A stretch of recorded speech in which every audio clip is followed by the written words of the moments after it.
A recent study came out showing that the average American needs to make $114,000 a year in order to buy a home. But on today's episode, we're going to talk to you about how to make sure that your income is keeping up with the market. Welcome to the Homeowner Prep podcast, where every week we educate and encourage aspiring homeowners to help them buy their first home faster. If you aspire to own a home, you're in the right place, so enjoy. Do us a favor and leave a review, a rating, and be sure to subscribe. Now let's get to this week's episode. Hello and welcome to another episode of the Homeowner Prep podcast. I'm your host, Eric Helland, and on today's episode, we're going to talk to you all about making sure that your income is keeping up with the housing market. We know that a recent study came out by Redfin, and it was picked up by a lot of media, talking about how much you have to make on average as an American in order to buy the average price home. But the problem that we had with that report was just the fact that in some areas of the country, $114,000 sounds like it is way too much. It's not possible, and some folks will actually give up hope in home ownership. And in other parts of the country, we'll realize that $114,000 just isn't enough. Home prices are so expensive in these areas that you have to make almost double that in order to buy your first home. So that's why we wanted to highlight this article and talk to you about how you can make sure that your income is keeping up with the housing market.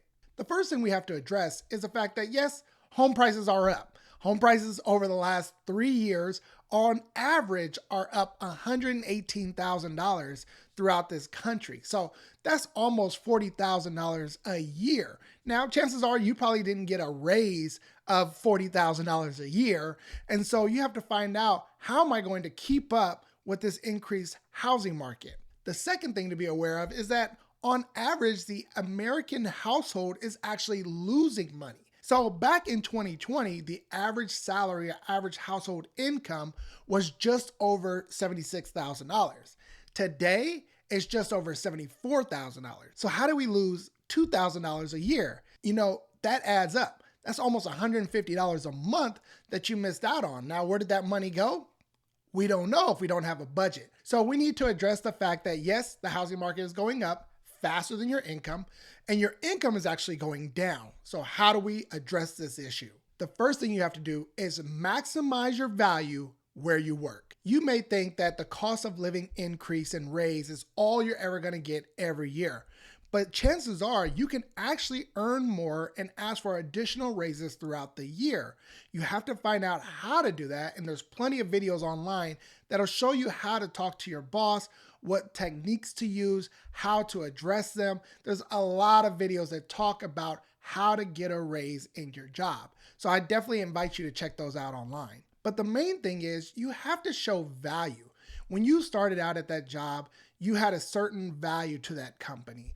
And over the years, hopefully that value has been increasing and not staying stagnant. Now, if your value to the company is just staying stagnant after being with them for multiple years, then you need to address that with yourself.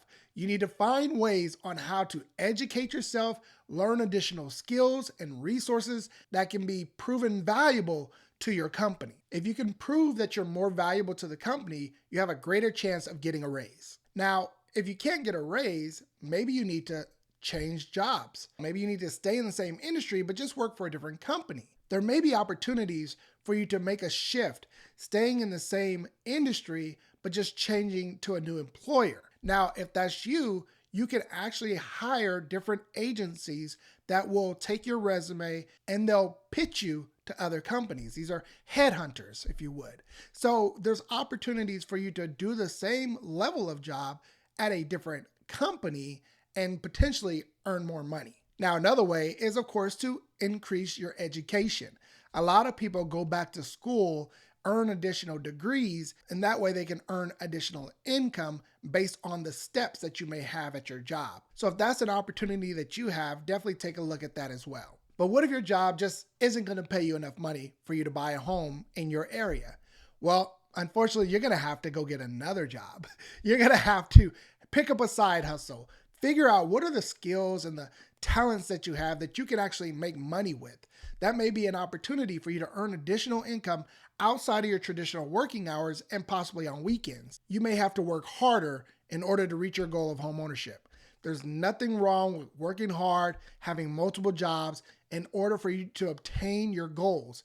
And then once you're settled in, there may be an opportunity for you to scale it back a little, or in that time frame, you may have found a different position. So definitely do the hard work now because time is of the essence. There's one major key that I want to bring up as you think about trying to earn more money and you're thinking about trying to save money. You need to think about what your budget looks like. Where are ways that you can scale back? What are the things that you can cut out temporarily in order to buy your first home? Look at that budget, analyze it, go over it with your family and talk about these things. Talking about your spending habits with your family and especially your kids will have a major impact in their financial growth. Now, after you've done all you can to make more money, you've done all you can to cut out from your budget, you may have to scale back what you're looking for in your first home. There have been some major influencers talking recently about finding your first home, the move-in ready starter home.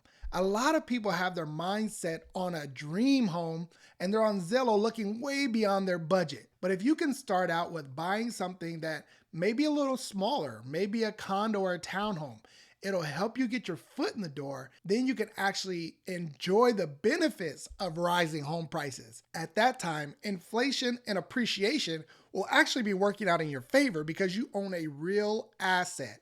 So get your foot in the door as soon as possible. I know you want to buy a dream home and that will come.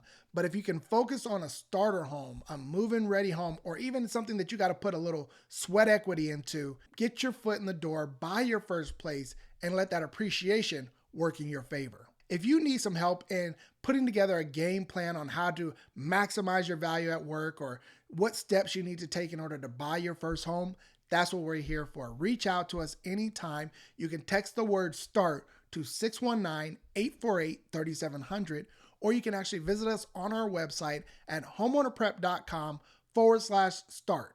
From there, you can set up an initial consultation and we can help you put that game plan together to buy your first home. If you just have a general question or a scenario that you want to run by us, feel free to reach out to us on any of the social media platforms. We tend to get the majority of our questions on our Instagram account at Homeowner Prep. I hope you got some value from today's episode. I hope you realize that just because a study comes out saying that it's harder to buy doesn't mean that it's impossible to buy. So reach out to us. Let's put a plan together and help you buy your first place. I look forward to providing you with some more great content on the next episode. And until then, be blessed. If you've enjoyed this show and got some great value from it, please be sure to rate and review. And if you're checking it out on YouTube, please be sure to subscribe. That really does help us to continue the show and bring in some great guests to help you on your home buying journey.